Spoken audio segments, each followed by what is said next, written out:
homeland will be saved. Everything is in motion. Everyone burns to fight.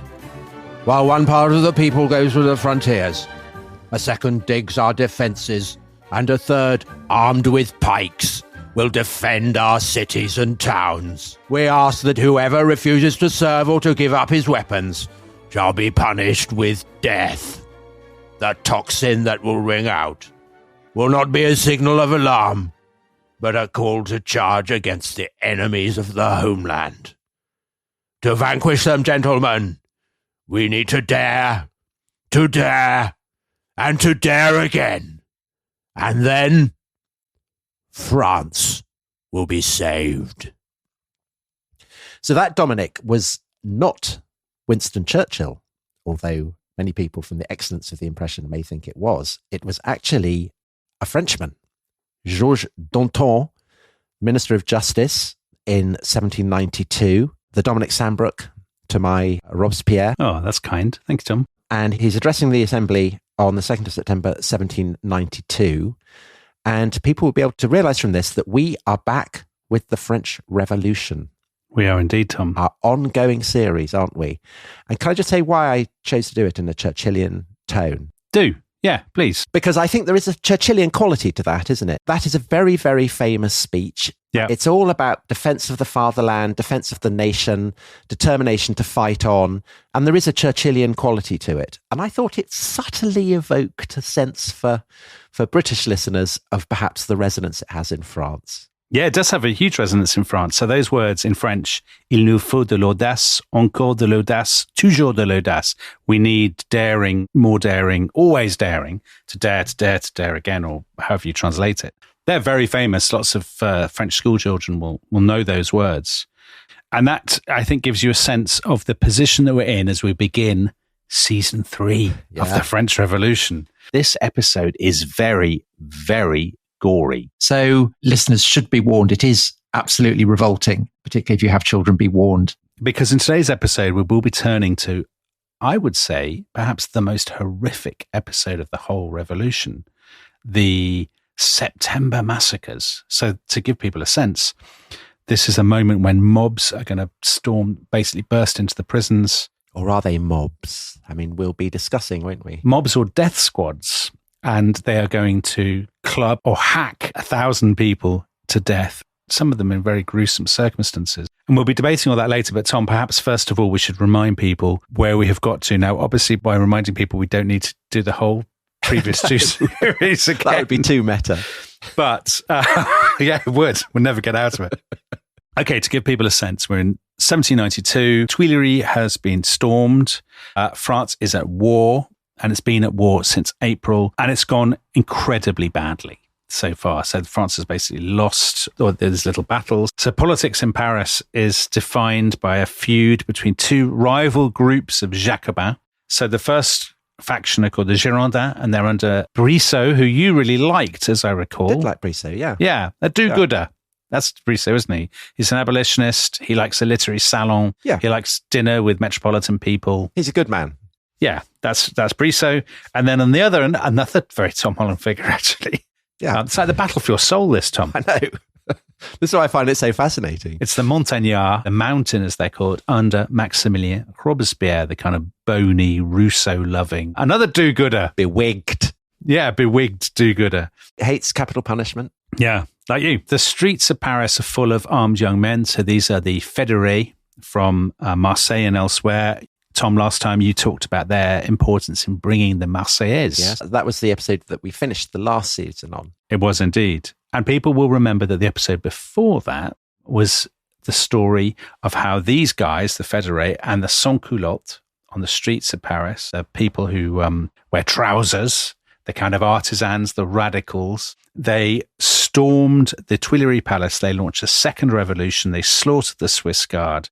They effectively toppled the king and queen, who'd been carted off to a prison called the Temple Fortress. But they also, crucially, arrested about 1,000 people who have since been crammed into the prisons of Paris. This is a key point, isn't it? Because it's important to emphasise that although it's the Swiss Guards who end up being massacred, the opinion across Paris, particularly among the Sans-Culottes, is that they were the victims. Exactly right. That it was the Swiss Guard who are to blame for it, that the working people of Paris who were killed by the Swiss Guards as they were defending themselves are martyrs to liberty, and that this is expressive of a kind of pernicious royal attitude to the French masses, and therefore there is a need for citizens to be on guard against something like this happening again. Exactly right. That's exactly right. So to give people a sense of the politics, with the storming of the Tuileries, politics have been plunged into total chaos. The king and his family are in the temple. In their place, the Legislative Assembly has set up this executive, which is basically dominated by the Girondins and by Danton, Minister of Justice. And they have said, listen, we are going to have yet another constitutional kind of reboot.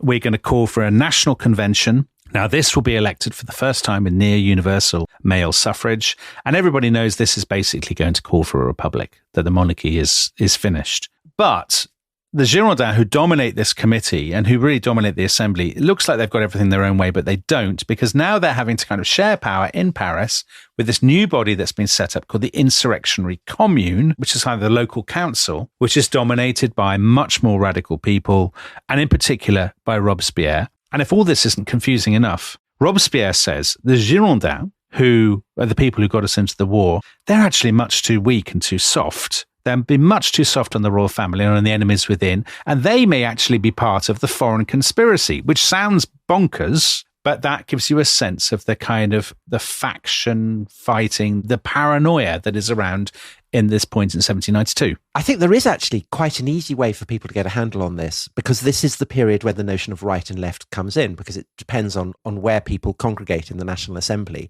And people on the right now, on the far right, as we might anachronistically put it, is the default position that had existed 3 or 4 years before, royalists. Then you have revolutionaries who have been trying to negotiate with the royalists and with the king and queen. Then you have the Girondins. And then on the hard left, you have the Robespierres, the Montagnard. And I think that's probably the easiest way to kind of get a sense of where all these various factions are. They are now on a political spectrum that we in the 21st century can recognise. Yeah, although really, actually, you could argue that the fight is between two left-wing groups. Well, it is, yeah, because the right is now, with the fall of the monarchy, is finished. So it's now a fight between the left and the hard left, you might put it like that. Yes, I guess you could make that point. And it's really important to say the atmosphere in Paris is haunted by fear and by a sense of coming catastrophe and apocalypse, because all the time the Prussians, they've crossed the border, they are coming west, and the Duke of Brunswick, the Prussian commander, has issued a manifesto in which he says explicitly there will be an exemplary vengeance against the people of Paris. Paris is in the firing line. I'm coming for you. And, you know, I'm basically going to wipe the floor with you. And so this is hence the Churchillian quality of Danton's defiance, defying the German invasion. Yeah, exactly so. Exactly. And all through Paris, there are these mad rumours. People are saying there are loads of noblemen hiding in the sewers and they're poised to strike. They have hidden weapons caches in churches, in the Pantheon. And particularly one of these rumours is that there are criminals in the Paris prisons are going to break out. They're going to launch an uprising. They are in league with these, foreign villains. And the commune, the assembly, the neighborhood councils, which are called the sections, they are meeting almost permanently around the clock. The city is lit up at night. There are surveillance committees. There are troops in the streets. It is an extraordinary atmosphere. Everybody is waiting for something to happen. And if we pick up the story on the 26th of August, so on the 26th of August, 1792, terrible news reaches Paris from the Eastern Front. The Prussians have been advancing for 7 days and they have just taken the fortress at Longwy after barely a fight. Longwy has surrendered and there's only one fortress left, which is Verdin. So it looks like treason. It looks like treason, exactly. And it looks like the Prussians can't be stopped. Some of the Girondins at this point say, listen, effectively it's 1940. We need to evacuate the government to Tours. Which is a fateful decision for them to push, because Tours is a very royalist and above all Catholic city, isn't it? So not a sensible place for them to choose if they're in a life or death struggle with people on the further to the left. Yeah, it looks weak. Well, it looks royalist. It looks like they're not invested actually in the defence of Paris. Robespierre says, no way, we should stand and fight in the defence of liberty. And of course, the Minister of Justice, this sort of big, fleshy, sort of corrupt but very charismatic revolutionary leader. Another man with skin problems. And people who've listened to our first 2 seasons may remember that skin problems feature throughout this. I think it's fair to say of Danton, he's got terrible skin and he's got a taste for a brown envelope. You know, he likes a backhander that he can spend and on. A lady. Yeah, he likes a backhander that he can spend on a mistress and a massive selection of starters. That's Danton's modus operandi. Danton basically seizes the moment and he says, close the city gates of Paris, put up barricades. I want volunteers. I want recruiting stations everywhere. And his charisma, his Churchillian charisma is really important, I think, sort of steadying the nerves. I mean, he really rises to meet the moment. But there is a dark side to all these preparations because the provisional government, with Danton as its kind of leading light, issues an official proclamation at this point. And it says, yeah, watch out for the Prussians, but also watch out for the enemies within. Citizens, you have traitors in your bosom, but for them, the fight would already be over. Your active surveillance cannot fail to defeat them. Now, what do they mean by the traitors within? They mean corrupt former advisors to the king, ladies in waiting at the court who they say are all lesbians, speculators, hoarders, criminals, the old Swiss guards, priests who have defied the civil constitution of the clergy, journalists who have written in defense of the monarchy. All these people, they think, are in the pay, effectively, of the sinister Austrian committee that is masterminded by Marie Antoinette and her friends in Vienna. I mean, that's pretty much the case, isn't it, Tom? And on the issue of Marie Antoinette and her friends in Vienna, I mean, they're not wrong, because Marie Antoinette has been conniving with the Austrians. So that's the thing. I mean, it's important to say that. So by the 28th of August, 2 days later, Danton has now ordered raids across the city, raids on people's houses. They're searching for guns. They're searching for enemy agents, stolen documents, letters. So if you've ever seen documentaries or films about the French Revolution, and you've seen this sort of quite stereotypical image of a group of sans-culottes with their kind of red hats and their pikes banging on people's doors. Thick stubble. Right. You've got an aristo hidden in the cellar or something. Yeah. That's where this is coming from. Lots of historians at this point cite a diarist called Rosalie Julien. She's a brilliant diarist, actually, on this period, because she is married to a Jacobin deputy. Now, she is somebody who really complicates your sense of the French Revolution. She's a very likable character. She's very well read. She's very educated. She's a big fan of Rousseau, a massive do-gooder and a reformer. But she is always writing in her diary, the city is full of traitors and we have to root them out. Still more traitors, still more treason. And I think those words are really important to understand what's going to happen, because she and so many other people are saying they're all in the prisons. All of these prisons are stuffed with traitors. And as soon as our troops, these volunteers march out to face the Prussians, the traitors will seize their moment. They will break out and massacre the women and children of Paris. About half a year ago, we did the Battle of Agincourt. And Henry V is facing the French army, but he's taken lots of prisoners. And when he thinks that he's being attacked from the rear, he orders the prisoners killed, because obviously the enemy within is highly dangerous. And there's a slight, comparing the French Revolution to the Battle of Agincourt, not probably something anyone's ever done before, but there's a slight element of that to it, I think. I think there totally is, Tom. Yeah, I think there's a sense of the stab in the back is coming. And there were all these rumours about breakouts in the prisons. So all through August, actually, there had been rumours. The Paris police had been reporting rumours that people were about to break into the prisons and, I quote, render prompt justice to the people inside them. And in fact, it's not surprising that the Paris police are reporting that, because some newspapers and radical pamphlets and posters and things are very, very explicit about what they think we should do. And I'll just give you two examples. So one is a newspaper called The Orator of the People, and it was edited by a guy called Fréron, who's a friend of Camille Desmoulins, who we've talked about before. Fréron wrote this: "The first battle we shall fight will be inside the walls of Paris, not outside. All the royal brigands clustering inside this unhappy town will perish in the same day. The prisons are full of conspirators. Let the world see how we judge them." I mean, that's ominous, but not as ominous as this. This is from a guy called Fabre d'Églantine, who was a great friend of Danton, and who was a poet. He's not a great ornament, I think, to the poetic profession when you read his words. "Let us clear the ranks of these vile slaves of tyranny. Let the blood of traitors be the first holocaust to liberty." I mean, he literally used the phrase "le premier holocauste," so that in advancing to meet the common enemy, we leave nothing behind to disquiet us. And actually, Marat, one of the most outspoken of all these journalists. And has the worst skin. Not coincidentally, I think. Marat says, like, basically citizens should go to the Abbey prison, get the prisoners, and I quote, run them through with a sword. And some of Marat's kind of defenders in the historical profession say, oh, that's just Marat, he talks, he doesn't really mean it. But as Simon Sharma says, how do you know? How are people supposed to tell the difference? So this is the climate. On the 29th of August, the Prussians reach Verdun. And Verdun is the keystone of France's eastern defensive line. If you get past Verdun, you're into the valley of the Marne. And once you go through that, you are heading towards Paris. And Verdun surrenders after 3 days. So this impregnable fortress. Yeah. The garrison commander who'd said he'd never surrender either kills himself or is killed by the people of Verdun, who basically don't fancy a siege at all. We're like, yeah, we'll let the Prussians in. Fine. So Verdun surrenders, and the news arrives in Paris on Sunday, the 2nd of September. The Prussians are broken through. And now you've got, it's an extraordinary scene. You have kind of church bells ringing. There are cannons on the River Seine sounding the alert. And this is when Danton gives his Churchillian address. Exactly. Danton gives his address. There are posters going up across the city, to arms, the enemy is at the gates. Now, that afternoon, we can be pretty sure that something else happened, but we can't be exactly certain what, because the documents were later destroyed. They were destroyed in the events of 1870-71. It's ironic, isn't it? Another Prussian day trip to Paris. So what seems to have happened is that some of the sections, these are the kind of neighborhood councils in Paris, discussed how we eliminate these people in the prisons. And there are a lot of people saying it's an unpleasant necessity, but basically somebody has to do it.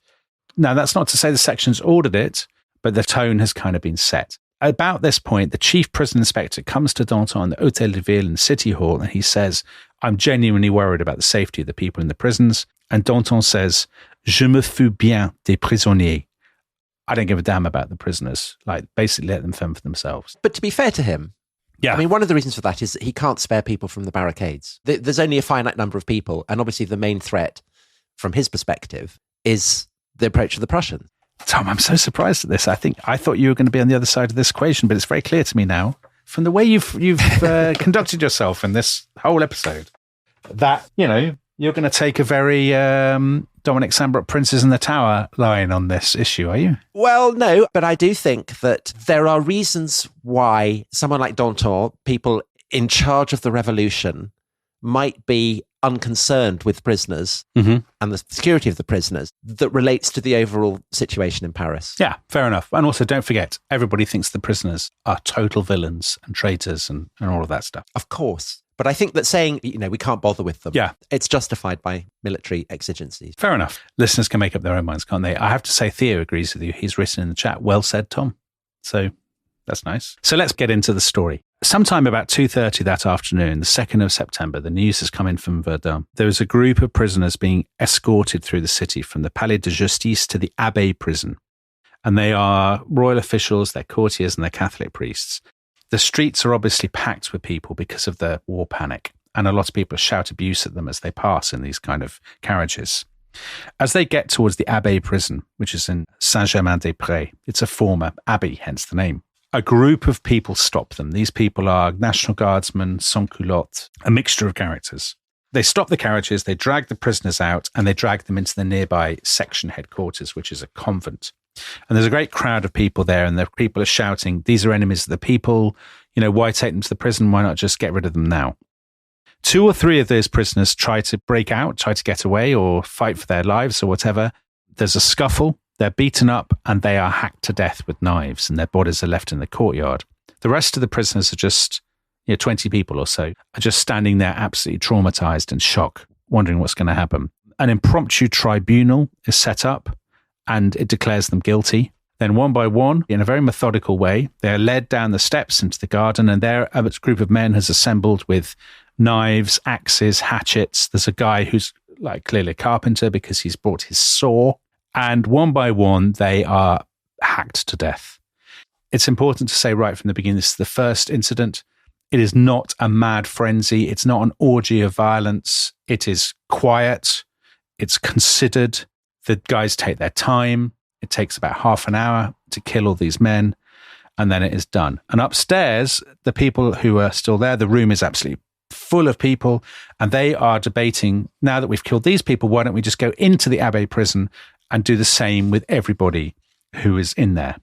But again, not necessarily to kill them, to sit in judgment on them.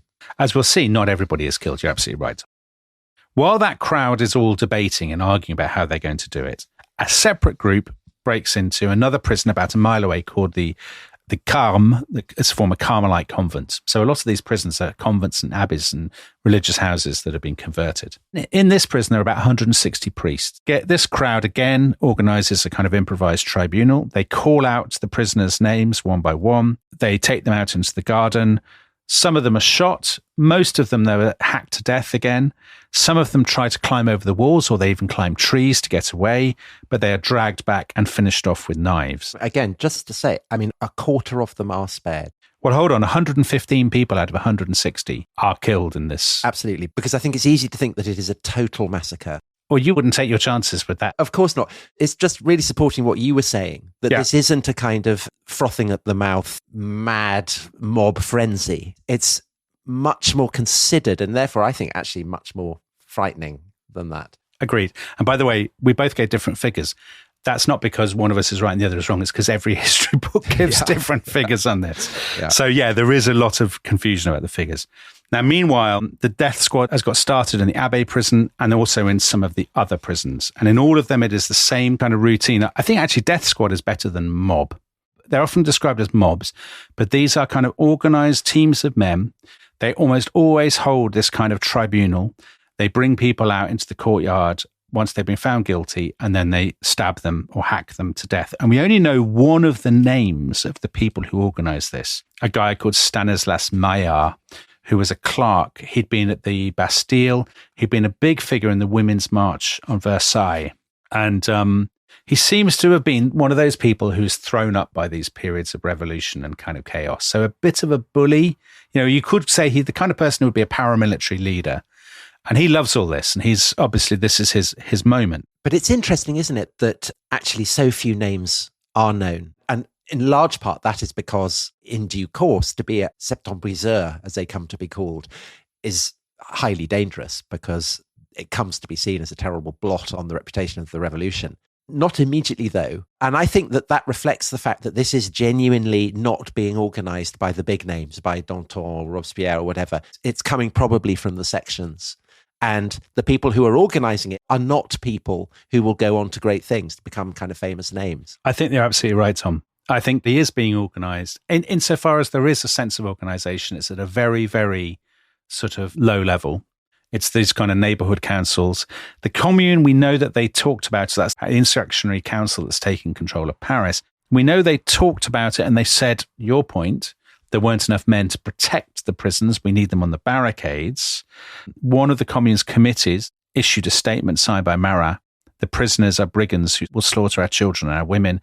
These acts of justice are indispensable to deter through the use of terror these legions of traitors. But it's not like Marat is being named as a guy who's leading it. No, he's not going in. He's inspired it.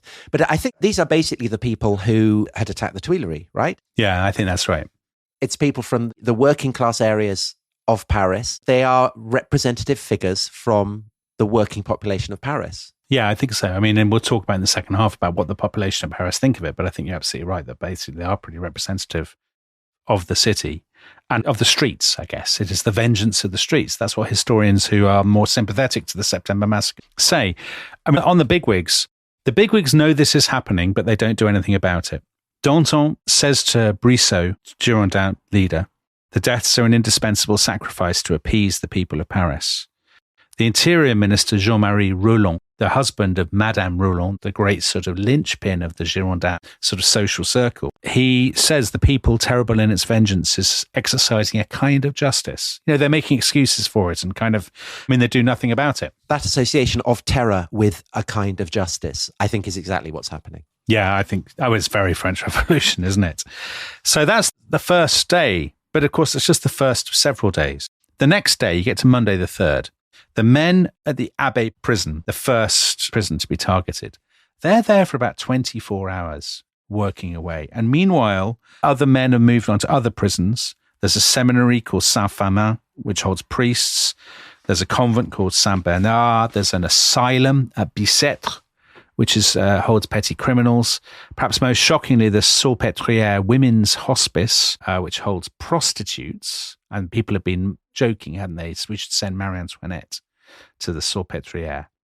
So there, we're not talking about priests or courtiers or, royalist journalists. These people are actually poor, petty criminals, prostitutes and so on. And this is, I think, where it gets particularly shocking. So Bicêtre, they killed probably 150, 160 people.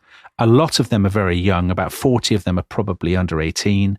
One of them is 12, 2 of them are 13, 3 of them are 14, and so on. Saint-Bernard, the people who are killed there, perhaps 70 of them, they're forgers. And the Sans-Culottes hate forgers because of the paper money. They think the paper money is all a plot. They think that the forgers have been working with counter-revolutionaries to undermine it and to drive up grain prices. So if you're a forger, you've got to go. So David Andress, who's written a wonderful book on the terror, he comments on this laconically. September 1792 was not a good time to be a captured forger. And that is putting it mildly. And not a good time to be a prostitute. So Salpêtrière, probably 40 prostitutes. Or indeed a criminal generally, right? Because you were talking about how throughout the revolutionary period, people have been assuming that criminals are in association with counter-revolutionary forces. And this basically seems to be why people are targeting people who are in for criminality rather than for political crimes. Yeah, I think actually, Tom, since 1789, maybe I don't know enough about pre-revolutionary Paris, but I think certainly since 1789, we talked about the grande peur, the great fear in the countryside. And that's a huge fear of brigands, isn't it, who are going to ride over the horizon and trample your crops and burn, because they're working with the local aristocrats. Well, I think in Paris, there has been the same thing with criminals, an anxiety about street crime and a belief that crime in some obscure way is connected with the court. Well, again, David Andress, he makes the comment in his book on the terror that there were always 30,000 of them for some reason. Yeah. That again and again is this figure. There are 30,000 brigands. There are 30,000 criminals. They're all plotting. And clearly it's just part of the temper of the time. It's what people are obsessive about and terrified of. Yeah, absolutely. Now, actually, you made a really good point earlier on. You were keen to emphasize that not everybody is killed. The single most famous kind of insider account, the one that was best known in 1790s France, came from somebody who did survive. He was an army officer and a royalist journalist called François Journiac Saméard. And he was in the Abbey of Saint-Germain, a prisoner. And he wrote a book afterwards with a brilliant title, My Agony of 38 Hours. I'd buy that. And he says in that, basically, he was in the prison and he was in his cell, and his cell had a little window and he couldn't see into the courtyard, but he could hear. And he said, basically, that was the execution ground. And for hours, he was just sitting there in his cell listening to people being murdered. And he said the killers worked in silence, and that made him even more terrifying. He could hear people being led out, and then the kind of grunting and the hacking of the blows and all that kind of thing. And he said all that he would hear, the only speech was that basically after everybody was killed, the killers would shout, Vive la nation, long live the nation, and then they would move on to the next. Now, a guard, he made friends with a guard, and the guard said to him, I'll let you watch some of the interrogations before the tribunal so you can work out the right answers. So eventually, 4th of September at 1 o'clock in the morning, it's his turn. Imagine that. I mean, that's terrifying. Somebody shouts out your name and you're led down the corridor, and then you go into this room which is packed with people, a lot of stubble, a lot of sweat, and a group of men at the end. And you have to answer these questions. And he said the men who took him in had blood all over their shirts. So he goes in, and if his account is remotely true, and of course it may be exaggerated, he did really well. He was very calm. He said, listen, I used to be a royalist, but I'm not anymore. The circumstances have changed. And of course I've changed my mind, as we all have. I've never plotted and conspired with anybody. I've never been interested in politics. I was just a journalist, and, it's bad luck that I'm here. And they acquitted him. And they sent him home with an escort of Sans-Culottes. And when he got back to his boarding house, his landlord, who saw him coming with these men covered in blood, got out his pocketbook to give these men money to basically pay them off. And the men said, oh, we don't do this for money. Because they see themselves as agents of justice. And I mean, just to emphasize this, that actually of the prisons in which the killings are taking place, over half of those who are detained in the prisons do survive this experience, which isn't in any way to underplay, almost half the population of a prison being slaughtered is hideous. But it's a glass half empty, glass half full perspective, I suppose. So it depends. I mean, it's so interesting. It depends which book you read. I can tell you've been reading David Andrus's book because he's very much of the glass half full, isn't he? He's like, well, look at all the prisoners who survived. Nobody talks about them. Anyway, so this guy gave the right answers. But of course, there are some people who cannot bring themselves to give the right answers. And after the break, well, let's come to the most celebrated of all of those. And that's somebody you've talked about before, Tom. And I know you have a bit of a tendresse for this unfortunate lady. I do. It's Marie Antoinette's friend, the Princesse de Lamballe. So we'll be coming to her story after the break, and be warned, things are going to get ugly. And that is a very serious warning. This episode is brought to you by Rocket Money. Tom, we often talk about how to organise our finances. I'm very conscious that I'm paying for a lot of mad subscriptions. And there's one thing that we've talked about often on this show. It's the thing that we probably hate more than any other, and it's a hidden fee. I would love to get my finances under control. There are all these things piling up on our bank statements, and I think I need to fix this problem. I need to sort this out and to stop this. I mean, my finances are so chaotic that I need this app. So I'll tell you what it is. It's called Rocket Money. It's a personal finance app that helps find and cancel your unwanted subscriptions. It monitors your spending, and it helps to lower your bills so that you can grow your savings. With Rocket Money, you can track all of your subscriptions, and you can easily cancel within the app with just a few taps, saving you time, avoiding charges. And you can also set budgets and goals and get personalized insights and regular reports to track how you're doing. They will even send you real-time alerts for large transactions, upcoming bills, refunds, and even low balances. So let Rocket Money help you reach your financial goals faster. Join at rocketmoney.com/ishistory. That's rocketmoney.com/ishistory. rocketmoney.com/ishistory.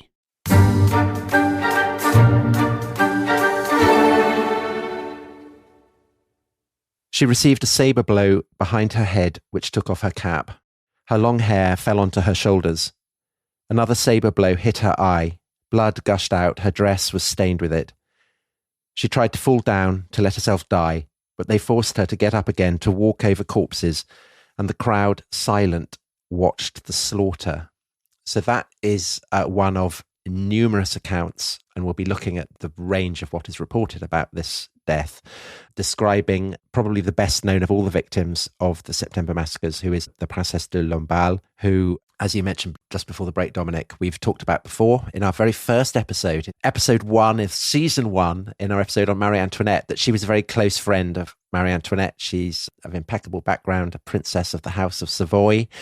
She was notorious for being a bit dumb, was said to have a tendency to repeat clever things that she'd heard people say and then pretend that she'd made it up herself. But against that, there are other people who rated her intelligence quite highly. She was a friend of Benjamin Franklin. So again, a bit like Marie Antoinette. I mean, she's not entirely opposed to the kind of traditions of sentiment and fondness for the poor that are feeding into the revolution. But she becomes, like Marie Antoinette herself, a symbol of everything that is most rotten and putrid of the Ancien regime. She is seen as kind of a vampire like Marie Antoinette. She's assumed to be having a lesbian affair with her. And this reflects the fact that the Princesse de Lamballe, unlike, say, Madame de Polignac, another of Marie Antoinette's great friends who had fled, the Princesse de Lamballe had stayed with Marie Antoinette and had served her as her mistress of ceremonies in the Tuileries. And it is this loyalty to her which will doom her. Yeah, that's right, Tom. So just to give people a sense of what is coming, we had a big debate, didn't we, about what reading we would come in with this half. That is actually one of the less bloodthirsty, one of the least horrible of all the potential readings that we could have chosen, because nothing good is going to happen to her. She's 42 years old at this point. So I'd always imagined her as being quite young. But of course, Marie Antoinette herself is not terribly young at this point. She's been with Marie Antoinette all this time. She'd had a pretty terrible life, the Princesse de Lamballe. Married at 16, widowed at 19. Her husband probably gave her syphilis, so she couldn't have children. And her father-in-law had banned her from remarrying. So she's sort of stuck, hanging around Marie Antoinette. And as you say, she is extremely loyal. She's perceived as very haughty, isn't she? But I think that's because she's shy. Yeah, she's a nervous person, sickly. Socially maladroit. Yeah, absolutely. But as you've said, and as you brilliantly described in those episodes about Marie Antoinette at the very beginning of the whole French Revolution cycle, She has always played a very prominent part in the kind of pornographic demonology of the court. Yeah, absolutely. And I think this is so important for understanding the things that will come to be written about her death, is that Paris has been saturated in appalling pornographic fantasies about Marie Antoinette and about her female attendants and friends. And this provides a kind of terrible context for what will happen to her and what will be reported about her fate. Yeah. So on the 3rd of September, which is the second day of the massacres, the killers came to a prison called La Force, where she has been taken with the other ladies in waiting and with the royal children's former governess, Madame de Tourzel.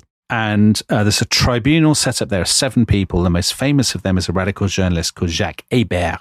He basically makes Marat look like a columnist for The Guardian. He's kind of very extreme. He's a bit Trump-esque, isn't he? He has nicknames for his opponents. Oh, yes. Incredibly aggressive. So this tribunal has been working its way through the prisoners of the force. They have a very strange sort of code. If they say at the end of your hearing, Vive la Nation, then you are spared. You're free to go. If they say you're free to go, you are killed. So it's slightly confusing. Anyway, the Princess de Lamballe is brought out, and it's all actually very quick. They say, did you know anything about the plot to kill all the people by the Swiss guards at the Tuileries? So again, harking back to the sense that it's the guards who are at fault and it's a royal conspiracy against the people. And she says, no, I knew nothing about this. Will you swear to liberty and equality and hatred of the king and queen? She says, yes, I'll happily swear to liberty and equality, but I cannot swear hatred to the king and queen. It's not in my heart. Now, at that point, by some accounts, there was a friend or an agent of her father-in-law or something like this who was in the room, who whispered to her, just said, say you swear it and they'll let you go. And she said, I have nothing more to say. It's indifferent to me if I die earlier or later. I have made the sacrifice of my life. And the tribunal says, very well, let Madame be set at liberty, which means you're for the chop. And then she is led outside into the courtyard. And now what happens next is the subject of innumerable, undoubtedly sensationalized, exaggerated, and probably entirely fictional accounts. Many of them exaggerated, and many of them, frankly, probably fictional. What do we actually know? What we know is that the same day, the 3rd, a group of Sans-Culottes delivered her body, Sans' head, to one of the sections. Later, the head was retrieved, and these were buried privately by servants of her family. That's what we actually know. So we know that her head was cut off and was not there to be taken with the rest of her body to the section notary. Correct. So there are a couple of issues on how she was killed, which is the subject of an enormous sort of very prurient, frankly, pornographic speculation in the 1790s and afterwards. And then there is what happens to her head afterwards, which becomes a very, very famous part of the French Revolutionary story. So the detail that you just mentioned about what happens to her head, which I think does happen, the story is that it gets put on a pike and it gets taken to the prison, the Temple Fortress, where the royal family are being kept. And of course, Marie Antoinette, the friend, and in the opinion of the crowd, the lesbian lover of the murdered princess. And there are various accounts of what then happened. Some say that Marie Antoinette looked out of the window, saw it, screamed and fainted. This seems an exaggeration. The likelihood is that she didn't see it. She wasn't actually there at the time. I think she wasn't in the room. Right. There's a story that the governor of the prison's wife sees it and faints, and people thought that was Marie Antoinette. I think it's possible they put the head on the pike, by the way, to the Temple prison. I think that sounds like something they might have done. Yeah, I agree. And I think that, as we'll probably explore later in the episode, it's partly because parading heads on pikes has become a part of revolutionary justice. So the beheading of enemies of the revolution, the parading of their heads, this is part of the language of justice on the streets. So you would almost expect that to happen. There's a terrible story about the Duke of Orleans, isn't there, who's now become Philippe Égalité. One of the worst people who's ever lived. But again, I don't believe this story. There's a story that he's at the Palais Royal and he's having dinner with some English friends, English guests, and somebody brings in the head and he looks at him and he says, oh, that's Lamballe. I know her by her long hair. Anyway, let's have dinner. Again, I don't think that happened. I think he's such a terrible man that I'd like to believe it did happen. It reflects very badly on him. I mean, the question of whether the stories are true, and I won't go into all the details, but there is one particularly notorious account of what happened that I'm going to quote. And anyone listening who maybe has children or who doesn't want to hear it, just block out the next couple of minutes. But this is a detail that was reported by a playwright. And again, it's intriguing how often playwrights and fiction writers crop up in these stories. He'd been sympathetic to the revolution, but 7 years on when he wrote this, he turned radically against it, become a counter-revolutionary. He's a man called Louis-Sébastien Mercier. And he wrote, when the Princesse de Lamballe was mutilated in 100 different ways, so already there we have, the escalation of the kind of torture porn, if you like. And the murderers had partaken of the bleeding morsels of her corpse. So he's saying they're eating her. I mean, the charge of cannibalism there is being overt. One of the monsters cut off her virginal part and made it into a moustache. And the reason for quoting this specifically, partly it reflects the way in which counter-revolutionaries are drawing on the kind of the libertine pornography of which the Marquis de Sade is the exemplar. But it also, I think, points to one of the ways in which the September massacres will be understood and have been understood, which is as an efflorescence of literal demons from hell, monsters who have lost all trace of humanity and can perpetrate the most revolting atrocities. And this will be a way in which, in the wake of the revolution, throughout the 19th into the 20th century, counter-revolutionary traditions in France and beyond will interpret the September massacres as being not a kind of clinical, patient, methodical elimination of people who they see as criminals, but as an orgy of destruction and murder. Yeah. Like the stuff of the Gilray cartoon. Yes, or something exactly. like that. So my take on this is these stories are incredibly controversial among historians. And as we will see, because we'll get into that in a little while. My view is a lot of these stories are clearly made up. The stories of the most grotesque torture, the stories of cannibalism, people drinking blood, all of that kind of stuff. It's part of a tradition of kind of political invective to invent these stories. But I think it's implausible to imagine that 1,000 people were killed without, as it were, people overstepping the mark, without mutilation, without rape. Because there were suggestions that some of the prostitutes, for example, in the Salpêtrière, were abused or raped. Is that inherently implausible? No, I think a lot of these are horrific killings. They're not entirely surgical. However, I do agree with you that a mad frenzy is the wrong way to think about it. That it is pretty clear from a lot of these accounts, like that account that we quoted before the break of that guy who let go, there is a kind of semblance of justice. We know that the killers took these tribunals, that they're not all just sort of dancing around wearing people's body parts as hats or whatever, covered in blood, that they are actually trying to take these tribunals quite seriously. We know that the crowds listened to the evidence, and we do know that the killings were carried out in silence because so many people talk about it. Somber. They describe solemn. Solemn atmosphere. Like people, some people have talked about it. They've said it was almost like they were ritualistic killings. That there was a kind of, dare I say, Tom, I don't want to give you, a massive gift, but it's kind of sacral dimension to it. That it was a purge. It was a kind of purge of sin. So it's often said, I think correctly, that there is a presaging here of the notion of cleansing a state of disease that we see in the 20th century totalitarian states, whether it's the fascists or the communists. But I genuinely think it is also drawing on those Christian traditions, because you talked about a Holocaust. A Holocaust is a burnt offering to the gods. That's originally what it was, transmuted into a Christian context, because these are all happening in abbeys, in convents. And the sense the inquisitors had that they were doing God's work when they burn the diseased limb of the tree. This is very similar to the language that you were having with the September massacres. And I think that, I agree, I'm sure that there must have been some kind of sexual sadism going on, maybe particularly at the Salpêtrière. But just to say, on that issue, it's a Salpêtrière where the fewest prisoners are killed. I think it's something like 40, did we say 35 to 40? But there are 280 or 90 there. So relatively speaking, it's not like they're breaking into a prison full of prostitutes and going mad in the way that rakes in a Sade novel would. So I think that is, for me, the most chilling thing about it. It is murder done in the cause of virtue. Oh, I totally agree with that. I think that the people who do it think they're doing the right thing.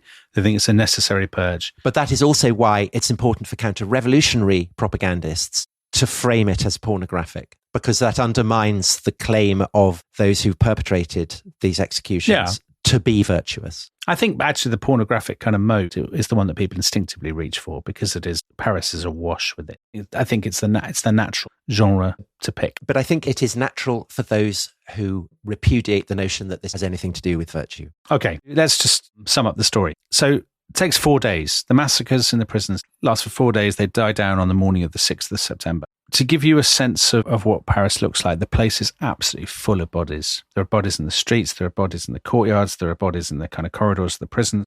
The rest of the prisoners, of course, have been set free. So the prison's empty. And the commune eventually sends in people and says, please scrub them down and wash them with vinegar. Get rid of the stench, get rid of the stains.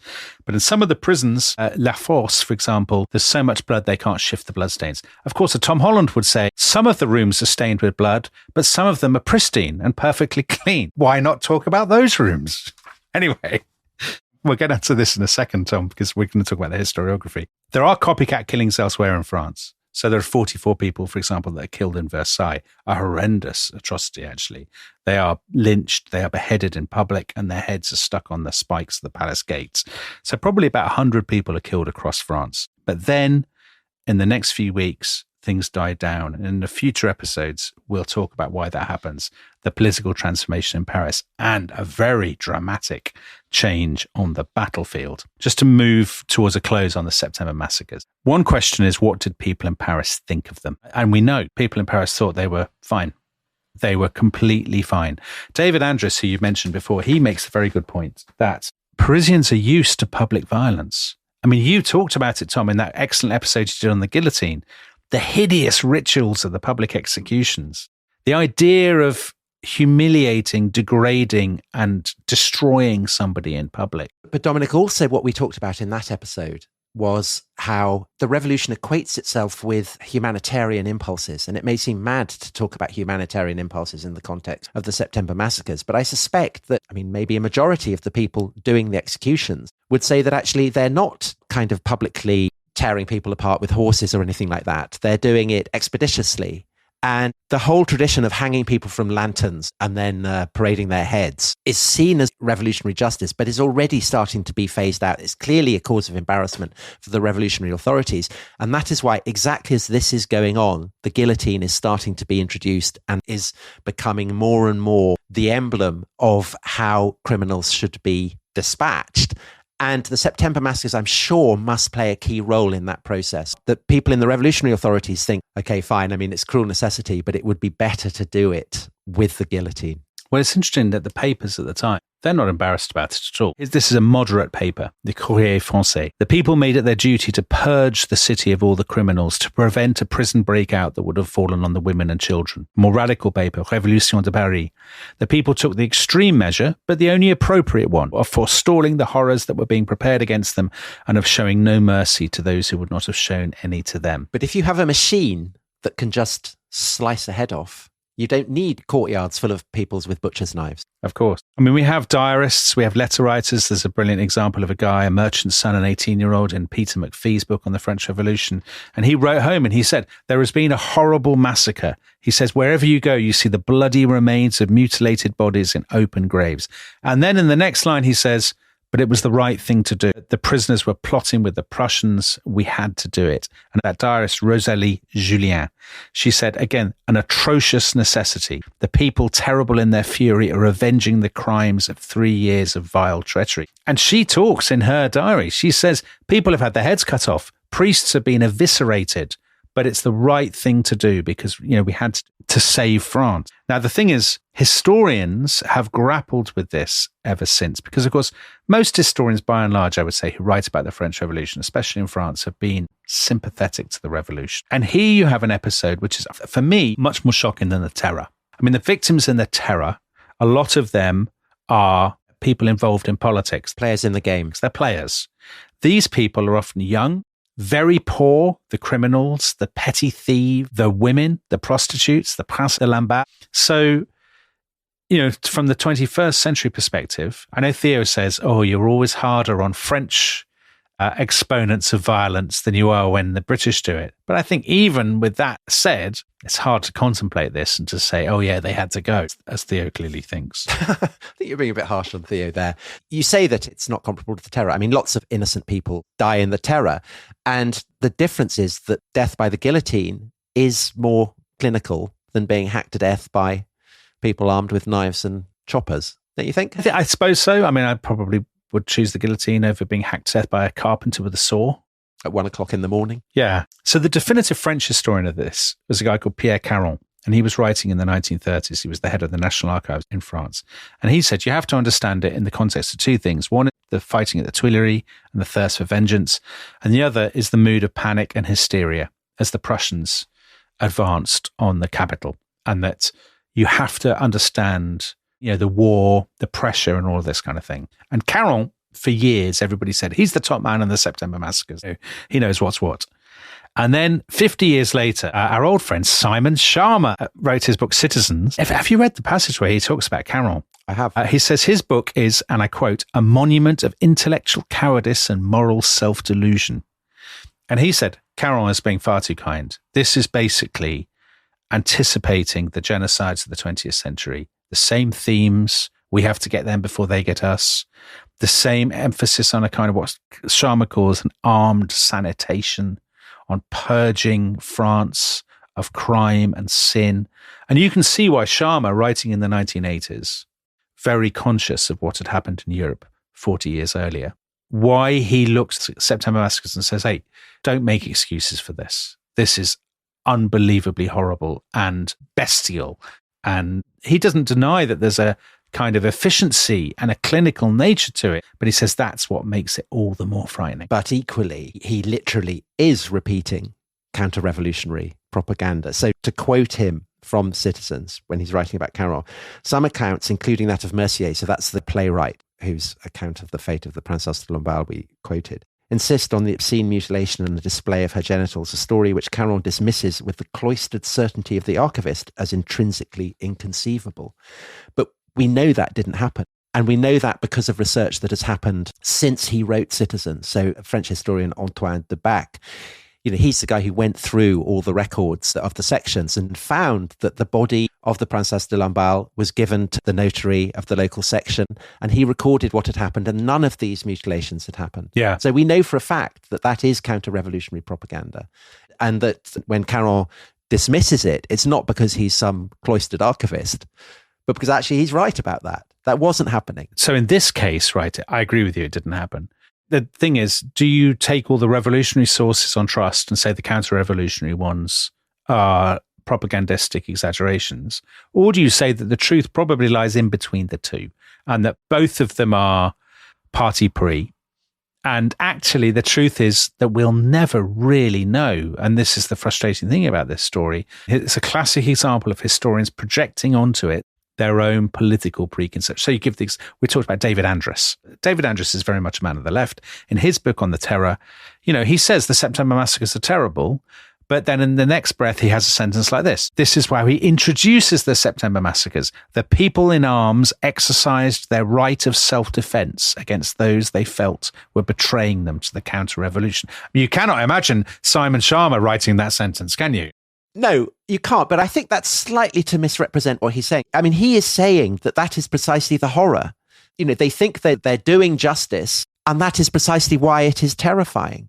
He's saying, I guess in the way that a Christian would say about what the Inquisition did, and I think that there is an absolute continuity there, as I've said, that it's the realization that you can launch a pogrom, execute people in cold blood, and feel that you are doing it in the cause of what is right.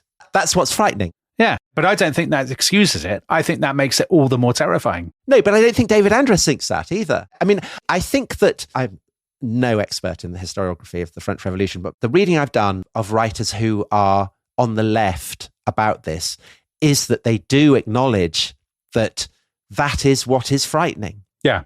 You can commit atrocities and feel that you're doing it in the cause of right. And as I say, it's like a Christian having to face up to, the executions that have been done in the name of Christ. Well, are you not the person who did an episode about how the Nazis thought what they were doing was right, and they were on the right side of history and on the right side of kind of morality? Yes, and that's where the analogy, I suppose, Sharma's point about the sanitation kicks in. It's absolutely the right one. So there's another brilliant book on the French Revolution, the most recent English language survey. It's by a guy called Jeremy Popkin, American historian, professor at the University of Kentucky. And he is much more positive about the revolution than Sharma is. And he says in his section on this, he says, listen, if you think the French Revolution is better than the experiments of the 20th century, for example, communism, or indeed Nazism, if you think the French Revolution is more progressive, as he clearly does, he says, you should have a massive problem with the September massacres. Because he says the thing that is so frightening about them is that they are so cold-bloodedly political, that they are people sitting down in committee rooms and saying, yeah, these people have got to go. Go ahead and do it. Somebody organized the death squads. I mean, of course, they were bottom up to some degree, but there were people who led them. There were people who condoned it. There were people who didn't intervene, all of that kind of thing. And his version, and indeed in Timothy Tackett and other historians, they say this is a key step towards what we call the reign of terror. You know, the idea that maybe you'll make some mistakes and some innocent people will be rounded up and killed accidentally, but it's actually better to purge than to allow the evil, as they see it, to fester in your midst. I agree. And that is, I think, what is frightening about it. But I think that historians of all political persuasions would now see that as being what's frightening about it, I think. Well, because obviously we're going to be talking about this an awful lot when we get the terror itself. But let's not get ahead of ourselves. The elections to the National Convention have been happening all this time, and all the big names are standing. Brissot, Robespierre, Danton, Marat. This new convention is going to meet on the 20th of September, and it is going to decide the future of France, and in particular, something I know you'll be talking about in a couple of episodes' time, the future of the royal family. But the question is, will this convention even get the chance to do that? Because all this time, the Prussians have been coming closer and closer and closer. So Verdun fell. The Duke of Brunswick is coming on. He's got 80,000 men. Every day he is coming closer to Paris. He is now being pursued by a smaller French army under General Dumouriez, who is the foreign minister who got France into the war in the first place. And by the third week in September, the Prussians reach a place called Valmy, which is in the Argonne forest. It's about 120 miles from Paris. And rain is falling. The skies are overcast. And it's against this very kind of turbulent backdrop that the Duke of Brunswick and the Prussians turn to finish off the French and to clear the battlefield for their final assault on the capital. And Tom, what happens next will change the course of European history. Thank you, Dominic. Brilliant. What a cliffhanger. So much more to come. Lots more drama. And of course, if you are a member of the Rest is History Club, you can listen to the next 3 episodes of this epic journey to the climax of the French Revolution right now. We will be discussing in our next episode Olympe de Gouges, the first feminist, the author of The Rights of Woman. We will be discussing the fall of the French monarchy, and the climax will be the guillotining of Louis XVI. So it's one of the great stories, not just of French history, but of history, full stop. And if you're not a member of the Rest is History Club, then you can listen to the next episode on Olympe de Gouges this coming Thursday. Thank you so much for listening. Goodbye. Bye-bye.